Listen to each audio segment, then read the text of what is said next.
என் இனி அன்பு உள்ளங்களே, உங்கள் அனைவருக்கும் என் அன்பான வணக்கம். மாவீரனின் விசித்திர பாவை நாவல் பகுதி 3. வாங்க தொடர்ந்து கதையை கேட்கலாம்.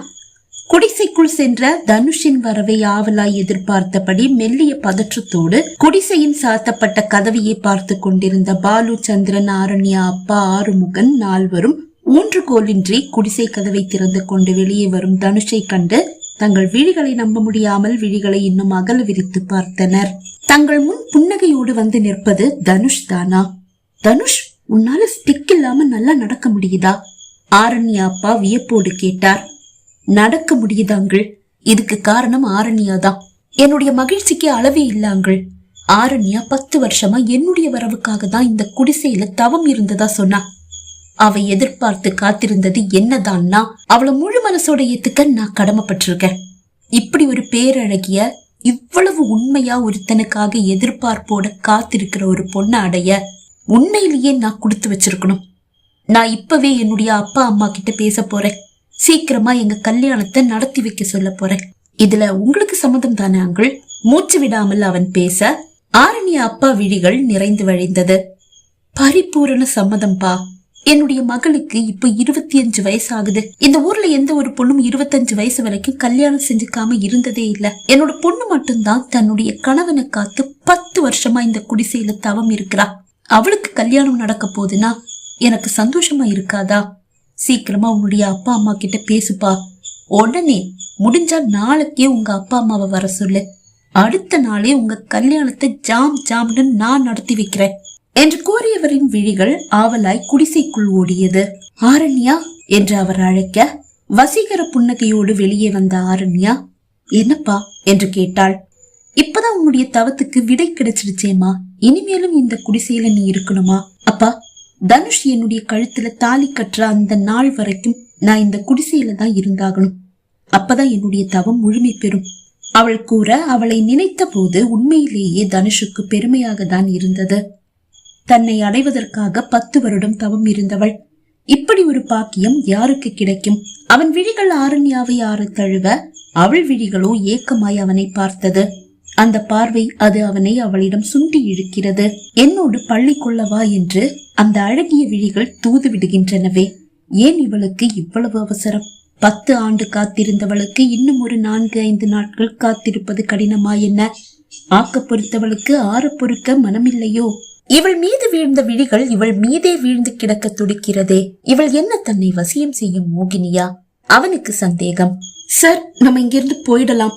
சந்திரன் தனுஷின் கவனத்தை தன் பக்கம் திருப்பினான். சிரமப்பட்டு தன் விழிகளை பறித்து சந்திரன் மீது நடும்போது அவன் விழிகளில் ஒரு பீதியை கண்ட தனுஷின் விழிகள், என்ன சந்திரன் என்று கேட்டபடியே அவன் விழிகள் பதிந்து கிடக்கும் இடத்தை நோக்கி பாய்ந்தது. அதோ அந்த மரத்தில் ஒரு பெரிய பாம்பு தொங்கிக் கொண்டிருக்கிறது. ஆனால் அந்த பாம்பு பார்ப்பதற்கு விசித்திரமாக இருக்கிறது. பளபளக்கும் ஒரு கருநாகம். அவன் பார்த்து கொண்டிருக்கும் போதே அந்த பாம்பு தரையில் பொத்தென்று விழுந்தது. அடுத்த நொடி அது ஒரு பெண்ணாக மாறி அவனை நோக்கி மண்டியிட்டு கை கூப்பியது. சார் என்று கத்திய விட்டான் சந்திரன்.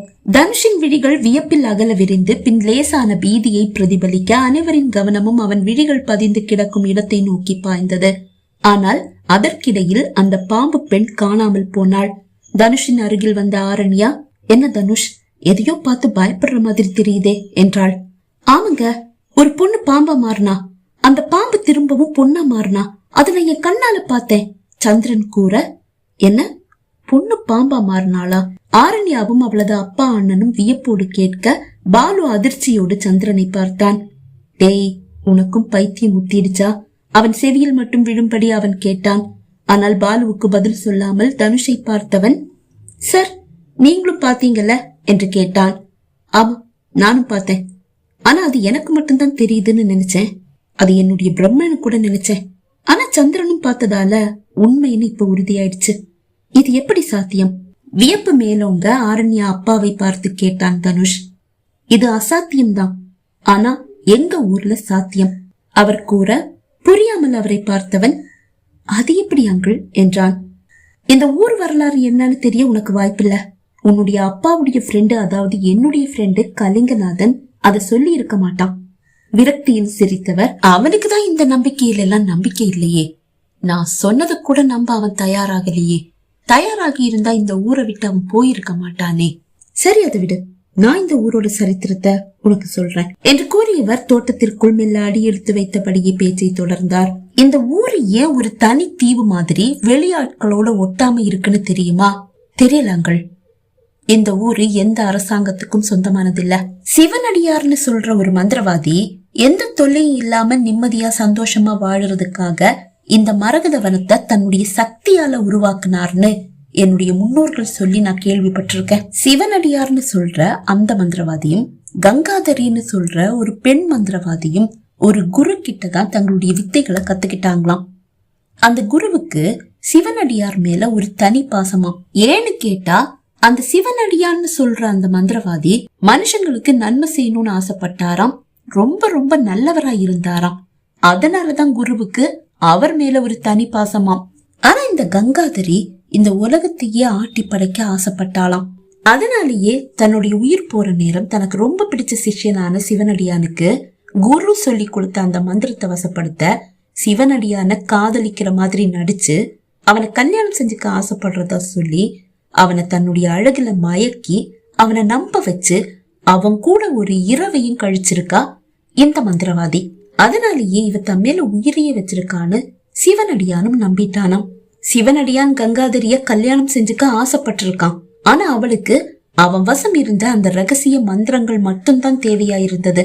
சிவனடியானுக்கு அவ மனைவி ஆயிட்டா கணவனை கொன்ன பாவம் அவளை வந்து சேர்ந்தா அவளுடைய சக்தி எல்லாம் போயிடும், கத்துக்கிட்ட மந்திரமும் மறந்து போகும். இது குரு அவங்க 2 பேருக்கும் கொடுத்த எச்சரிக்கைகள்ல ஒண்ணு. சிவனடியானுடைய மந்திர சக்தி கங்காதரிக்கு முழுமையா கிடைக்கணும்னா உயிர் பிரிகிற நேரம் அவ முழு மனசோட அதை அவளுக்கு சொல்லி கொடுக்கணும். அதுக்காக அவ ஒரு திட்டத்தை போட்டு வச்சிருந்தா. தாலி கட்டுனாதான் சிவனடியானுக்கு அவ மனைவி, இல்லனா வெறும் காதலிதான். அப்படி இருக்கும் போது அவனை கொலை பண்ணா குரு சொன்ன மாதிரி கணவனை கொன்ன பாவம் அவளை வந்து சேராது, மந்திர சக்தியும் கத்துக்கிட்ட மந்திரங்களும் அவளை விட்டு போகாது. அதனால தான் மேல சந்தேகம் வராதபடி அவன் உயிருக்கு ஆபத்தை ஏற்படுத்த ஒரு திட்டத்தையும் போட்டு வச்சிருந்தா கங்காதரி. சிவனடியான அழிக்க தருணம் பார்த்து காத்துட்டு இருந்தவளுக்கு ஒரு விஷயம் தெரியாமலே போச்சு. தன்னோட மந்திர சக்தியை பயன்படுத்தி நாகலோகத்தோட தொடர்பு வச்சிருந்த சிவனடியான் கங்காதரிய காதலிச்சது என்னவோ உண்மைதான். ஆனா அவனுடைய நம்பிக்கைக்குரிய நண்பனா இருந்தது நாகலோக அரசன் நாகவீரன். நயவஞ்சகமா சிவனடியானுடைய உயிரை கங்காதரி பறிக்கும் போது நாகவீரான்னு தான் கத்துனானாம் சிவனடியான். தன்னுடைய நண்பனுக்கு ஏதோ ஆபத்துன்னு புரிஞ்சுக்கிட்ட நாகவீரனும் பாஞ்சு அவன் பக்கத்துல வந்ததும் அவன் காதுலதான் அந்த ரகசிய மந்திரங்களை சொன்னானாம் சிவனடியான். மந்திர சக்திகள் இருந்தும் அதை எல்லாம் தாண்டி தன்னுடைய உயிர் போகுதுன்னா அதுக்கு காரணம் யாருன்னு தெரிஞ்சுக்க சிவனடியான் ஆசைப்பட்டானாம். அத நாகவீரன் கிட்ட கேட்க அவனும் அவனுடைய சக்தியால அதை கண்டுபிடிச்சு சொல்ல கோபமா கங்காதரிய பார்த்த சிவனடியான், இனி இந்த மந்திரம் உனக்கு கிடைக்கவே கிடைக்காது. நாகவீரனுக்கு நான் சொல்லி கொடுத்த மந்திரம் அவனுடைய நாகலோகத்துல பத்திரமா பாதுகாக்கப்படும். சுயநலம் இல்லாத ஒரு மாவீரனால மட்டும்தான் அந்த மந்திரத்தை நாகலோகத்தில இருந்து கத்துக்கிட்டு மனித குலத்துக்கு பயன்படுத்த முடியும். அந்த வீரனுக்கு சில விதிமுறைகள் இருக்கும், அதை வகுத்து வைக்க வேண்டியதும் இந்த மந்திரங்களை காப்பாற்ற வேண்டியதும் உன்னுடைய கடமைன்னு நாகவீரன் கிட்ட சொல்லிட்டு சிவனடியானுடைய உயிர் பிரிஞ்சிருச்சான். நாகவீரனும் அந்த மந்திரங்களை தன்னுடைய நாகலோகத்துல ரொம்ப பத்திரமா வச்சு பாதுகாத்துட்டு இருக்காராம். அதே மாதிரிதான் அந்த மந்திரங்களை கத்துக்க தகுதியான மாவீரனுக்கான தகுதிகளை வகுத்து வச்சுட்டு அந்த மாவீரனுக்காக இப்பவும் நாகவீரன் காத்துட்டு இருக்கிறதா எங்க முன்னோர்கள் சொல்லி இருக்காங்க. அந்த மந்திரங்களை எப்படியும் தன்வசப்படுத்திக்கணும்னு கங்காதரி இப்பவும் முயற்சி செஞ்சிட்டு இருக்கிறதாவும் அவளுக்கு இந்த ஊர்லயே சிலர் மறைமுகமா உதவி செய்யறதாவும் எங்க முன்னோர்கள் சொல்லி இருக்காங்க. அவங்க உதவியோட கங்காதரி நாகலோகத்தை தன்னுடைய கட்டுப்பாட்டுக்குள்ள கொண்டு வர முயற்சி செஞ்சிட்டு இருக்கிறதாவும் நாங்க கேள்விப்பட்டிருக்கோம். இதுல எந்த அளவு உண்மை இருக்குன்னு எங்களுக்கு தெரியாது. ஆனா நீங்க கண்ட இந்த காட்சி உண்மை. இத எங்க முன்னோர்கள் பல பேர் பார்த்திருக்காங்க. ஏன் நான் கூட பல தடவை பார்த்திருக்கேன்.